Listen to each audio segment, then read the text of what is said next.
Hey, it's Alan, and I just wanted to let you know that you can now listen to the ongoing history of new music early and ad-free on Amazon Music, included with Prime. Hold up for a second, it's Alan again, and I want to introduce you to something brand new. It's my one-of-a-kind true crime podcast, which is called Uncharted, Crime and Mayhem in the Music Industry. So yeah, true crime and music together at last. On this podcast, I take you inside unbelievable stories, murder, plane crashes, court battles, even run-ins with the mob. You will hear about the dark side of the world of music.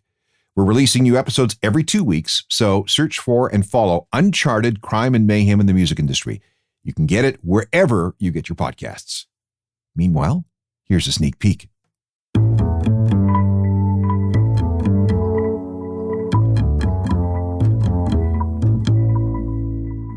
The old days of air travel were quite risky.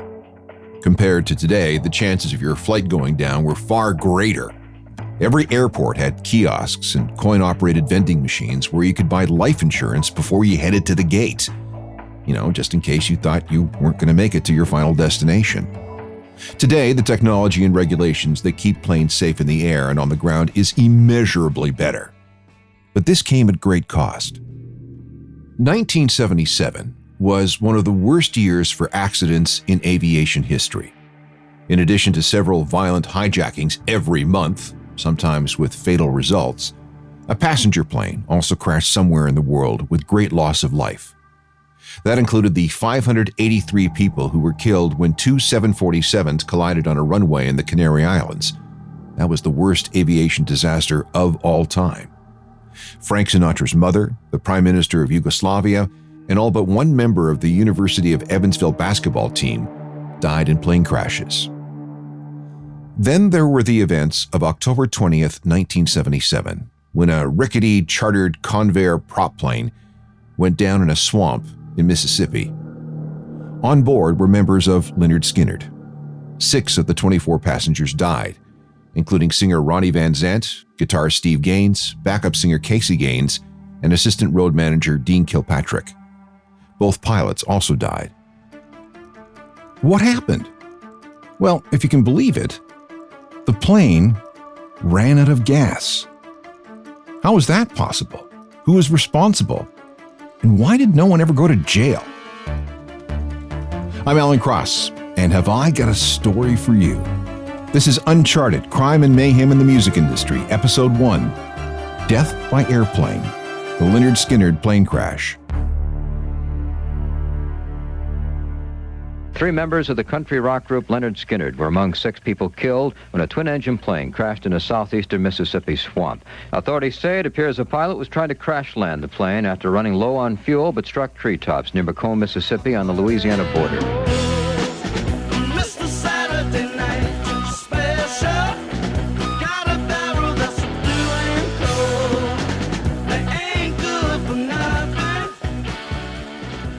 Musicians dying in plane crashes was tragically more common than it is today. The first seems to be bandleader Glenn Miller, when he was never seen again when his plane went down over the English Channel in 1944. There was the infamous The Day the Music Died in 1959 that saw Buddy Holly, the Big Bopper, and Ritchie Valens die when their chartered single-engine aircraft went down in an Iowa cornfield. Patsy Cline, 1963. Jim Reeves, 1964. Otis Redding, 1967, Jim Croce, 1973, Randy Rhoads, 1982, Stevie Ray Vaughan in 1990, John Denver's home-built experimental aircraft fell out of the sky in 1977, Aaliyah in 2001. Blink-182 drummer Travis Barker was the only survivor of a horrendous private jet crash in Columbia, South Carolina in 2008, an accident that killed his friend DJ AM. And then there's the story of Lynyrd Skynyrd on October 20th, 1977, when something went terribly wrong on a flight from Greenville, South Carolina to Baton Rouge, Louisiana. Frontman and co-founder Ronnie Van Zant and guitarist and co-founder Steve Gaines were among the dead. The band, which had been on a legendary run selling millions of records and concert tickets, was brought to a halt for a decade. The plane ran out of gas. And the story behind this is crazy, tragic, and criminal. Yet no one was held to account, and no one went to jail. How could all this happen? The band that would become Lynyrd Skynyrd was formed in Jacksonville, Florida in 1964.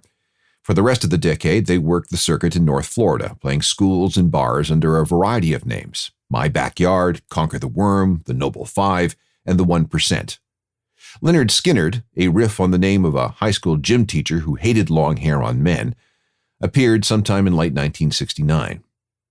Al Cooper of Blood, Sweat, and Tears was really impressed. He signed the band and put them in the studio. Their first album, pronounced Lynyrd Skynyrd in 1973, sold 1 million. The next sold 2 million. The third, another 1 million. Same with the fourth. They were all over FM rock radio and even had a couple of top 40 hits. Everyone had every right to believe that this rule could continue indefinitely. Southern rock was at its peak, and Skynyrd was leading the pack. It wasn't all great, though.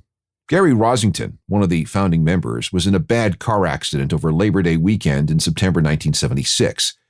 Too much alcohol and cocaine. Now, to be fair, almost everyone in the band was drinking heavily and using coke and heroin. Rosington was driving his brand new Ford Torino along Mandarin Road in Jacksonville, but he passed out behind the wheel with his foot on the gas. He knocked down a telephone pole, careened off a big oak tree, and smashed into a house, causing thousands of dollars of damage. That same weekend, bandmate Alan Collins was in a crash of his own, bashing into a Volkswagen after his own drugs and alcohol bender. Leader Ronnie Van Zant was so angry that not only were both guys fined $5,000, but he wrote a song about what happened. I quote, "I had a creepy feeling that things were going against us, so I thought I'd blow lines, slam some H, and write a morbid song." The lyrics spell everything out, and it was one of the last songs he ever wrote. Whiskey bottles and brand new cars, oak tree you're in my way. There's too much coke and too much smoke. Look what's going on inside you. Ronnie Van Zant's creepy feeling would not go away. Drummer Artemis Pyle recalls Ronnie telling him that he would never live to see 30 and would go out with his boots on. In other words, on the road. In April 1977, the group started to work on their fifth album, Street Survivors.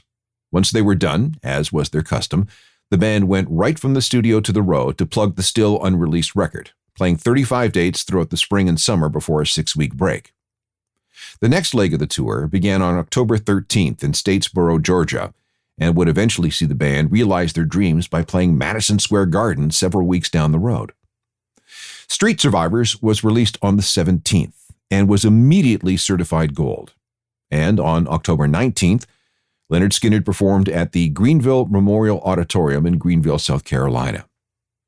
Along the way, Skynyrd chartered the use of a Convair 240, a twin-engine prop plane built in 1947, registration number N55VM. It was owned by the L&J Company of Addison, Texas. It was a former commercial airliner with 29,000 flight hours.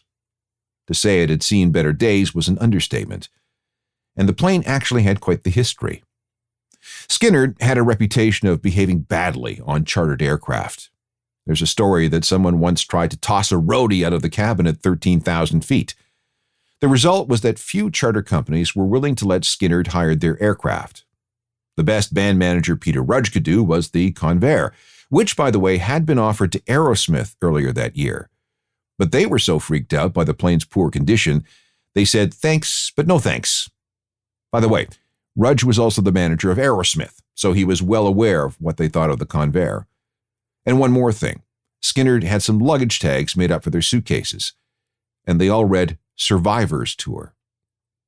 It also didn't help that one of Aerosmith's road managers saw Captain Walter McCreary and First Officer William Gray smoking up and passing around a bottle of Jack Daniels in the cockpit. But the price was right. Rudge managed to negotiate a deal where the band got the plane for 3 months for $5,000 a month, including crew. The band was not happy. They knew the plane was junk, and they were unhappy that their manager insisted on doing things on the cheap.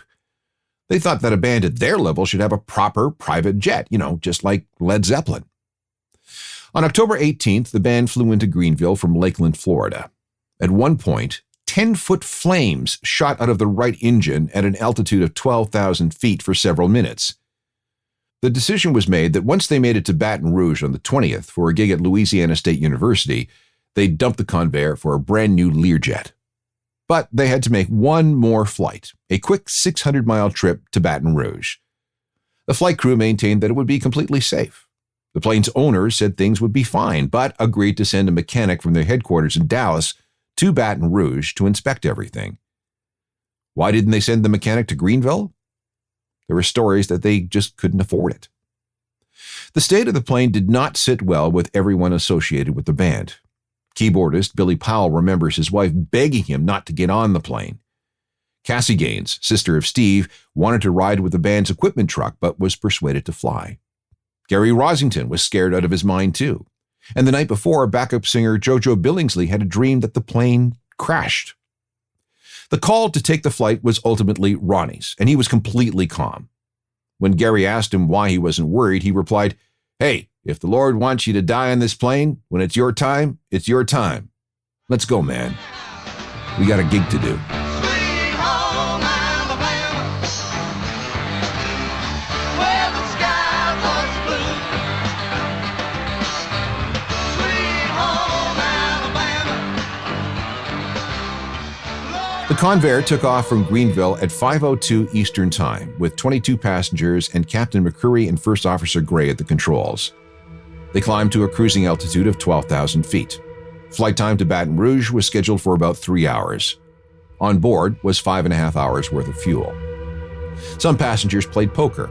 Others were drinking and partying, celebrating the fact that this would be their final flight on this horrible old Convair. Ronnie was curled up with a pillow on the floor towards the front of the cabin, trying to get some sleep. Normally, Ronnie would stretch out near the back, but backup singer Leslie Hawkins was giving people massages in Ronnie's usual spot. Ronnie was exhausted from the night before and just wanted to sleep.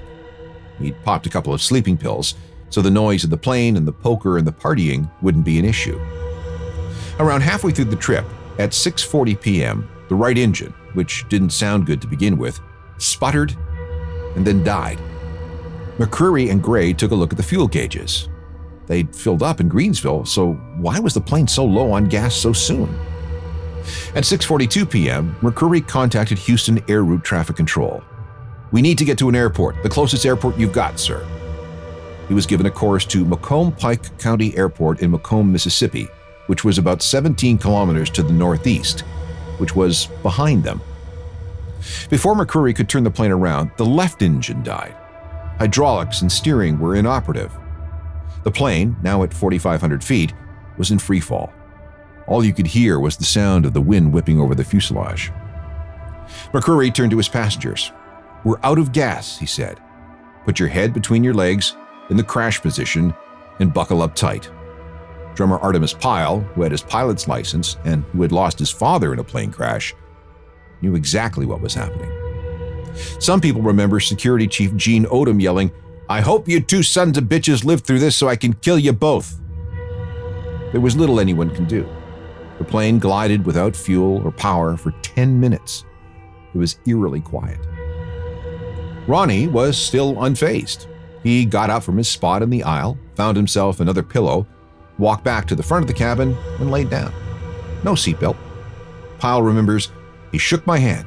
We looked at each other and smiled, and he continued forward and sat down." Ronnie knew that he was going to die. Or maybe not. Remember, he'd taken some heavy-duty sleeping pills. He might not have been completely aware of what was happening. Meanwhile, the pilots were looking for a place to set down. They were not going to make the diversion airport. Could they find a stretch of highway? Nothing available. What about that open field? That seemed like the only choice. But they didn't make it.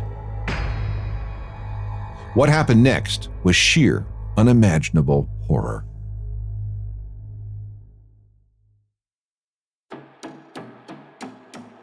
At 6:52 p.m., the Convair 240 carrying Lynyrd Skynyrd and a big chunk of their crew descended into a forest close to the Mississippi-Louisiana border, 60 miles from Baton Rouge.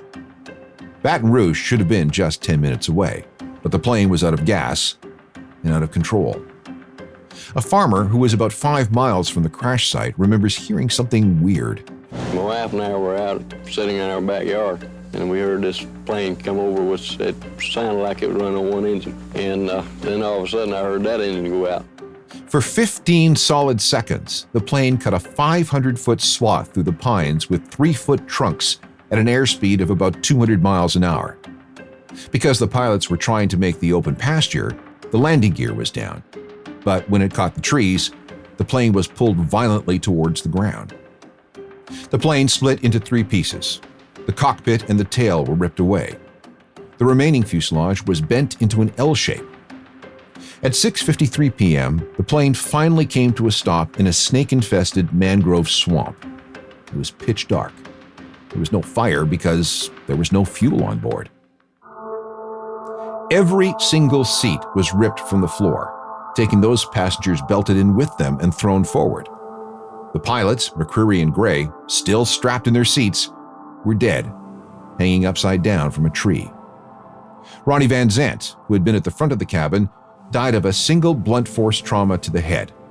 Not only was he thrown forward in the crash, but all the seats and all the debris from the back of the cabin landed on top of him. Steve Gaines was killed on impact, as was assistant road manager Dean Kilpatrick. Cassie Gaines didn't die immediately, but she bled out before anyone could give her help. Those who weren't killed were badly injured. Guitarist Alan Collins broke 2 vertebrae in his neck. His right arm was cut so badly that it nearly had to be amputated. Gary Rosington suffered 2 broken arms, 2 broken legs, 2 broken wrists, 2 broken ankles, a punctured stomach, a punctured liver, and injuries to his pelvis. Bass player Leon Wilkinson had a double fracture of his left leg, a compound fracture to his left arm, 6 broken ribs, a punctured lung, severe facial damage, and the loss of 15 teeth. He also suffered massive internal injuries. Before the night was over, his heart would stop twice. He later recounted that he dreamed spending time on a cloud-shaped log talking with Ronnie Van Zant and Dwayne Allman of the Allman Brothers, who had died in a motorcycle crash 6 years earlier. He said, "Ronnie told me, 'Boy, get yourself out of here. It's not your time yet.'" Keyboardist Billy Powell crashed headfirst through a table, nearly having his nose ripped off, as well as a broken right knee. 2 members of a TV crew following the band were found in a tree. They were hurt, but okay. Artemis Pyle had shattered ribs, a few of which were actually sticking out of his body. But as a former Marine, he was determined to get help. He waded through a creek, crawled under a barbed wire fence, and stumbled through a herd of cattle before encountering 22-year-old dairy farmer Johnny Mote. Mote had heard the crash, but thought it was just a vehicle on a nearby gravel road. Then he saw the helicopter circling. That made him think that police were looking for some escaped convicts from the local prison camp. Mote found Pyle, along with sound engineer Ken Peden and roadie Mark Frank, firing a shotgun into the air to warn these convicts to stay away and that he meant business. The 3 guys hit the dirt thinking that they were going to be shot. Then they explained what was really happening. Mote then leapt into action, calling the neighbors who set out into the bush with pickups and 4-wheel RVs. Rescue vehicles tried to make their way to the crash site, but they had problems with thick forest and that creek. The wreckage was at least a quarter mile from the nearest road. 2 bulldozers were brought in to create some sort of path. It took hours for police, the Coast Guard, and local EMS personnel to rescue the injured and to remove the dead. Identifying everyone was difficult because remember, at the time of the crash, many of the passengers were playing poker. They'd had their wallets out, and they'd been scattered everywhere into the swamp. News of the crash spread fast. The Korean ran out of gas and crashed in Mississippi last night, killing the leader and 2 other members of the popular rock group Lynyrd Skynyrd. Bob Brown has more. Record industry spokesman said this was one of the top 5 rock groups in the country, Lynyrd Skynyrd. Its latest album, Street Survivors, had already gone gold after its release this week. The group took its name from a teacher who expelled 3 of the musicians from a Florida high school 10 years ago for wearing long hair. 3 members of the group, including its leader, Ronnie Van Zant, were among the 6 people killed in this crash. Some of the 20 survivors said several members of the group had argued against taking the plane. They were going to vote on whether to continue flying in it after a concert tonight. Investigators said the plane ran out of gas and crashed 200 yards short of where the pilot had hoped to set it down. Although several members of the group survived, a spokesman said the band will never play again under its old name. Bob Brown, ABC News. In a morbid spectacle, about 3,000 people descended on the crash site. A few wanted to help, using pocket knives and hatchets to get at the wreckage and the survivors. The rest were looters. They grabbed whatever they could from the crash site. Band merch, suitcases, hunks of metal, airplane seats, pillows, seatbelts, even wallets, purses, and cash. Security Chief Gene Odom was lying on the ground, injured and bleeding. His neck was broken, and he was suffering from burns from a de-icing phosphorus flare that went off, blinding him in one eye. He later reported, "They took my watch, my wallet, my ring, and my money." There were 20 survivors, all of whom required years of healing and rehab.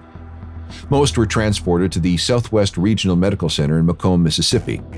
Over 30 doctors were called in. The hospital was so overwhelmed that they had to use the lobby to treat the injured. The high school gym became the morgue.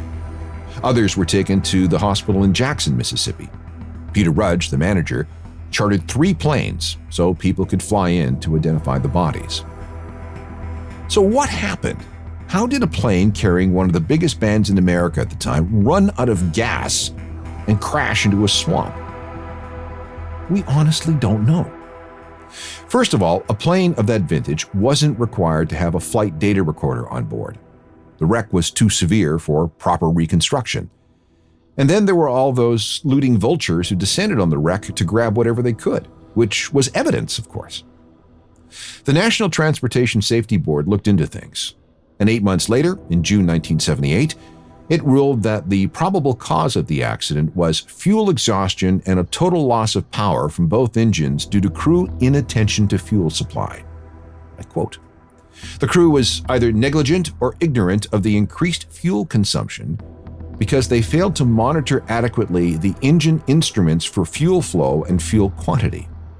In other words, the plane ran out of gas because the pilots didn't pay attention to the fuel load. This had been exacerbated by the troublesome right engine, the one that was seen shooting out 12-foot flames. It was running on auto-rich mode. It was getting too much fuel, hence the flames.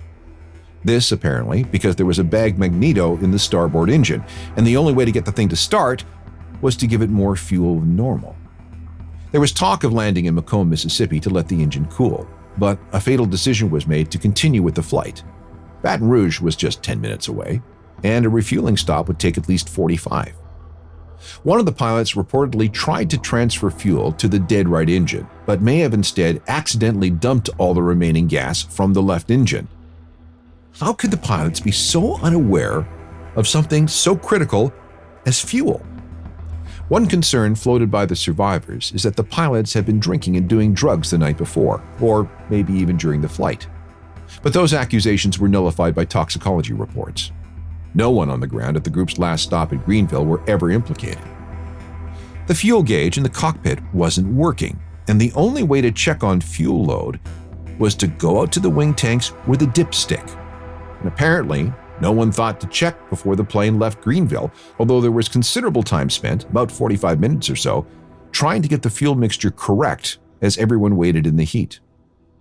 The pilots thought they had more than 5 hours of fuel on board. But then there's that right engine, which was using way more fuel than it should have. Plus, the fuel mixture on the conveyor couldn't be adjusted for each engine independently. Both engines, therefore, had to run rich.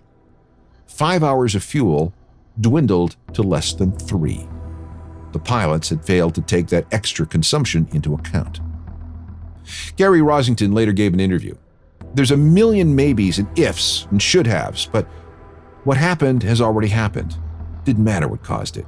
It was unfortunate, but it happened. And after the fact to learn why, it really doesn't do anything to you. Artemis Pyle says the band itself was responsible. There were a lot of people on the plane that knew something was wrong, he said, but we all kind of followed each other, and that's where we made our mistake. The funerals began a week later. Steve and Cassie Gaines were buried in Orange Park, Florida.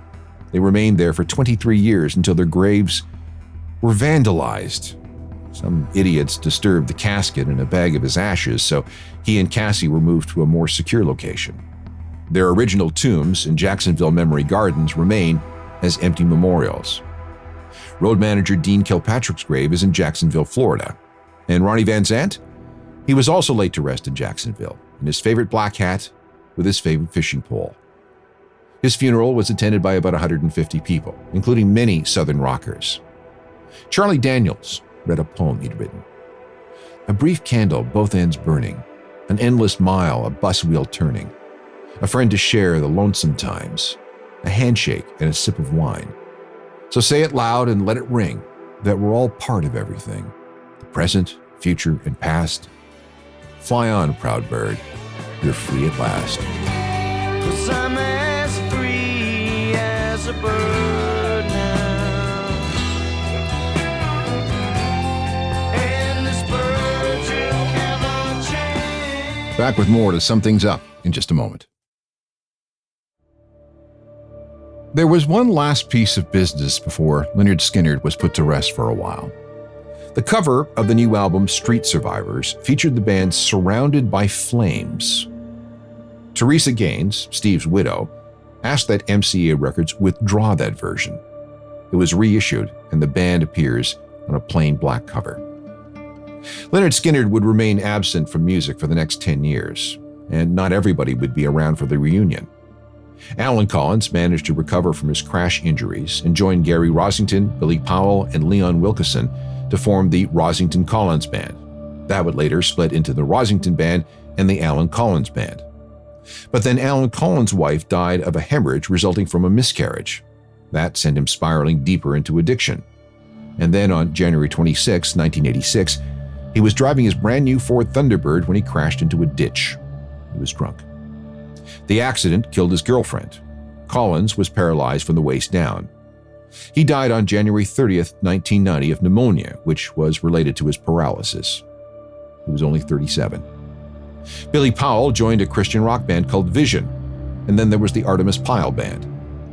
A reunion of Lynyrd Skynyrd did happen in 1987, featuring crash survivors Gary Rosington, Leon Wilkeson, Billy Powell, and Artemis Pyle. Guitarist Ed King was brought back, and Johnny Van Zant, Ronnie's younger brother, was drafted in as lead singer. This did not go down well with everyone. The widow of Ronnie and Steve sued, saying that a prolonged reunion violated the terms of a deal struck in the late 1970s that no one would exploit the Lynyrd Skynyrd name. The group ended up handing over 30% of all their touring revenue. Meanwhile, the tragedies piled up. Leon Wilkeson developed chronic liver and lung disease.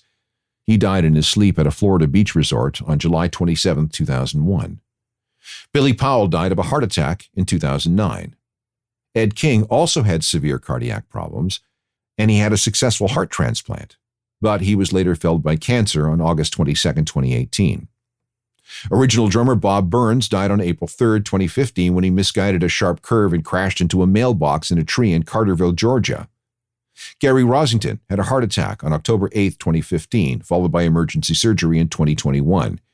He died at his home on March 5, 2023. There is a version of Skynyrd out there today, but with 0 original members. This wasn't supposed to happen.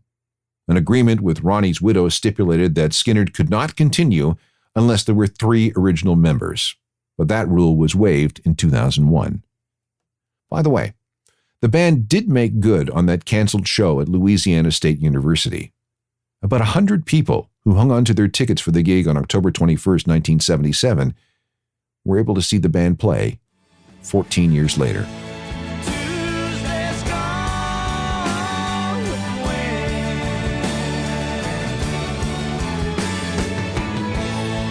My baby's gone with the wind. When Lynyrd Skynyrd's junky chartered plane went down in that swamp, they were on a trajectory to be one of the biggest bands in the world. How big could they have become? We'll never know. People still make trips to the crash site, starting on Mississippi Highway 568 just east of Macomb, turning onto Easley Road.